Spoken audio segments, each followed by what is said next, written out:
What's the Manifesto spot? The theme was going to be depression, so, or sorry, the winter of our discontent. So I went through like all my really grim stuff in the 90s. I guess what it said also there's like Robert Frost as a theme,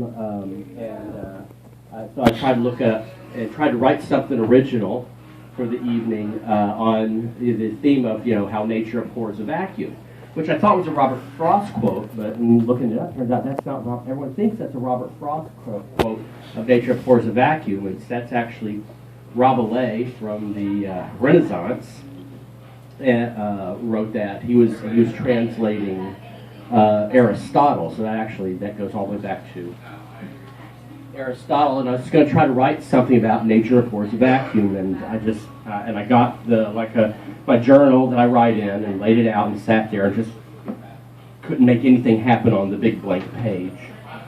So nature, at least my nature, likes a vacuum a little bit.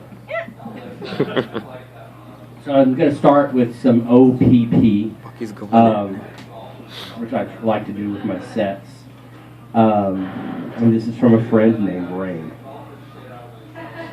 Like father, like son.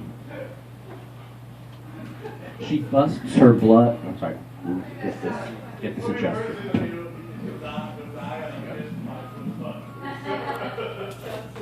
You leave it there, Teresa won't have to wear heels anymore when she leaves. Like father, like son. She busts her blood for him, who balances the beat of her heart. Yet he carries her tears like loose sin. She peels danger from the throat of a kid, only to find herself choking on the bile of his fist. He put her screams in a box that his daddy left opened on the tearful side of his 9th birthday, decorated with black eyes, bruises, and a broken smile. He was only doing what he thought a man should do. There were times when he placed roses on the dead side of her mind to revive her trust in him. On the flip side of his tongue, he hid a jacket of lies that he believed to be truth.